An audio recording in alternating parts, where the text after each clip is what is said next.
Are you sick of letting your goals slip away while you wait for the right time to begin? You lose a day for every day you wait. What if you could stop the loop right now?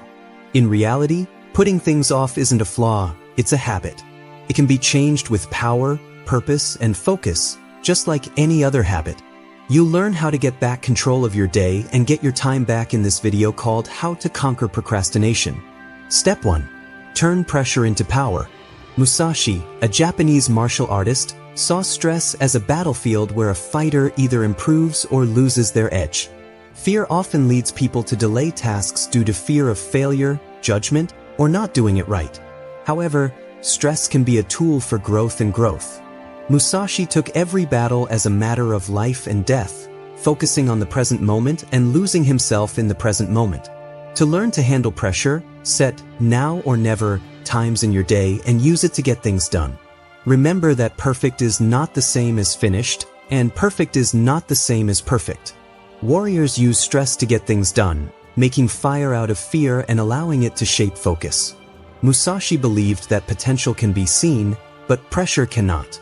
Both potential and pressure are inside of us, and we should harness them to achieve our goals. By embracing stress and letting it shape our focus, we can overcome fear and achieve our goals. Step 2. Anchor your morning with a ritual. The way you start your day sets the tone for the rest of it. There is no king or queen of delay if you wake up lost, reactive, and aimless. But if you wake up with a plan and follow through, you declare war on idleness. Musashi knew how important rituals were. He trained non-stop, practiced sword strikes 1,000,000 times, and lived with purpose. He didn't just get up in the morning, it was time to get ready for war. You don't have to be able to use a sword to believe this. You just need a routine, which is a set of actions that help you concentrate and see things clearly. It could be writing in a book, meditating, taking a cold shower, stretching, going over your goals, or even just making your bed. The task itself is not what gives it power. What it says is, I am in charge. Musashi thought that doing something over and over again not only improves your skill but also your character. You must understand that there are various ways to reach the peak of the mountain, he wrote. You don't have to follow the same routine as other people. You must have it. Something that helps you stay calm, stay on task, and get ready. Try this. Make a 30-minute routine for the morning. Get up, turn off your phone, and don't do anything else. Be careful as you do your steps. Give your body a reason to wake up. Don't forget who it is. This right becomes a rock over time. To keep you from getting distracted. A message to your brain that says, we're not here to drift, we're here to take over the day. If you don't have a morning routine, you'll be late. You get off to a good start with one, armed, focused, and ready. Musashi got ready for each fight like his life was in danger. In reality, every morning is a battle with chaos, laziness, and being late. Your routine is what protects you. Wear it every day. Step 3. Create a no-escape zone. Musashi trained in fields, caves, and battlegrounds. As he trained, he shut out everything else until only the blade and his attention were left. He made places that are now known as no-escape zones, places where discipline grows and distractions die. Today, putting things off is easy because of how convenient it is. Just one alert can throw you off track. It only takes one open tab to waste an hour.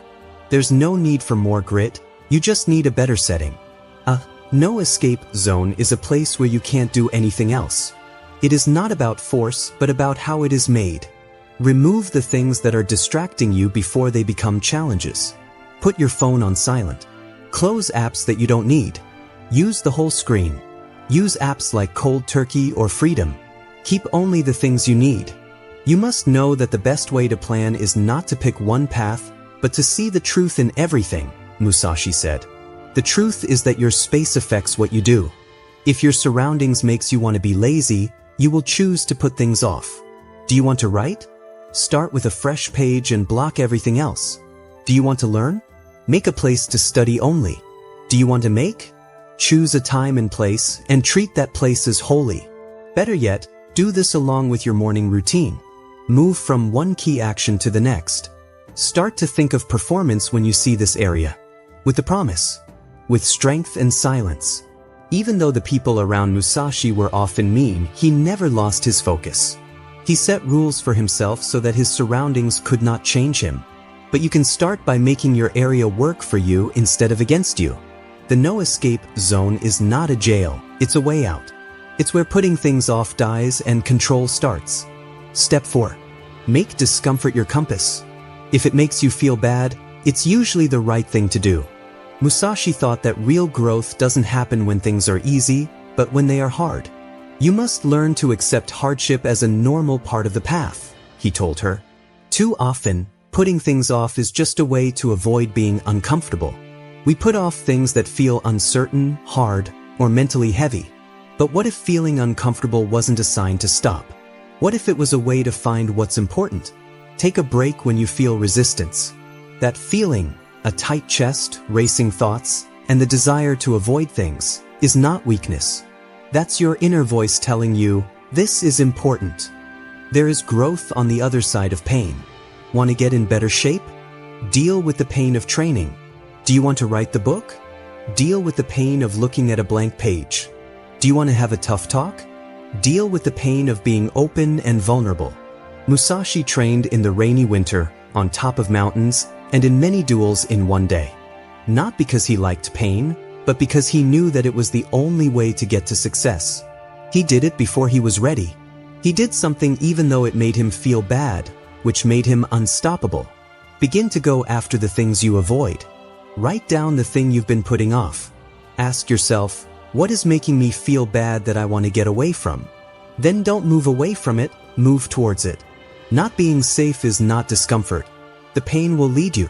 Find your true work, the thing that will really make your life better, with its help.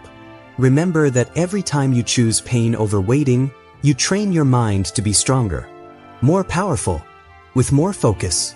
Let your suffering guide you. You have to go where it leads. Step 5. Outsmart your lazy self. The person in you that wants comfort over growth is your biggest enemy, not someone else. That voice that says, 1 more minute, or tomorrow we'll begin. This is what Musashi would call the enemy within, or the thought that is not trained. The main thing when you take a sword in your hands is your intention to cut the enemy, no matter what the means, Musashi wrote. The same goes for putting things off. Your goal should be to beat your laziness in any way possible. How do you do it? It is tricked by you. Make sure your tools help you, not hurt you. As an example, make little goals. Try, write for 10 minutes instead of write 1,000 words. When you start, you gain speed. Use plans for implementation. I'll study for 30 minutes after lunch, you say. Connect habits to things you already do. Reward the work. Take a break or treat yourself only after you've worked hard. Teach your brain that doing things makes you feel good. Because he knew that discipline isn't something you are born with, Musashi practiced hard all the time. You don't have to wait for inspiration. Set up traps for yourself because you're lazy. Make it easier to do the right thing than the wrong thing. Do something like put your phone somewhere else. The night before, lay out your clothes for the gym. Make a list of things to do before you go to sleep. These aren't just little hacks, they're thought plans. Laziness isn't strong, it's just sneaky. Get ahead of it. You take back control every time you do something even though you're tired. Every time you move forward, even when it's tough, your inner sword gets stronger. The evil inside you is smart, but you can beat them. Step 6. Time travel mentally. Think about the end of the day. You didn't do anything. You put things off. You feel guilty all the time. Now imagine that you did something instead. You paid attention. You made progress. That happiness is real. Before a fight, Musashi often imagined how he would win. He would see everything and know what would happen before it happened. He thought that you won first in your mind and then in the world. You can use the same method to stop putting things off. Imagine going back in time to tonight, next week, or a year from now. Think about it. What will happen if I don't do this? What will I think if I do it? It's called emotional predicting, and it's a great way to get people to do things. Putting things off is a quick fix that leads to sorrow in the long run. You turn the power around when you connect to the future, though. You get the drive to act today from tomorrow. Take a moment before each job to picture how it will turn out. Close your eyes and enjoy the feeling of being done. Then picture how frustrating it is to be late. Do not let those feelings stop you. Musashi always knew how a fight would end before he went into it. He trained his mind to think ahead, make predictions, change, and act. You're the same. You are more than just a reactor. You can think, choose, and act. Close your eyes and go back in time when you feel stuck. Ask your future self, will this wait help me? Then let the answer make you feel something. Step 7. Own your minutes like money. You'd never throw away a $100 bill. But if you scroll, stall, or drift for an hour, you're wasting time, which is the most important thing you'll ever own. Today is victory over yourself of yesterday, Musashi wrote. He didn't like to waste time because he knew that every second was a test and a gift. If you want to stop putting things off, you need to start seeing time as valuable. You are 1 minute closer to mastery for every minute you are in charge. You can't get back any of the time you lose. Keep track of time. Check your work hours. Where are you losing power? Which apps keep you busy? What habits weaken you? Then, take those moments back. Try the Pomodoro technique, which says to focus for 25 minutes and then take a 5-minute break. Set alarms. The night before, make a plan for your day. Split it up. Keep your mornings safe. Watch out for the nights. He trained every day because he knew that disciplined choices, not one deed, are what make a person great. Your minute counts are huge. If you use them right, you can make a castle. You can build a jail if you don't use them right. Ask yourself, is this how I want to spend my life? Before you pick up the phone. What could I become if I just used this hour well? Before you skip the work.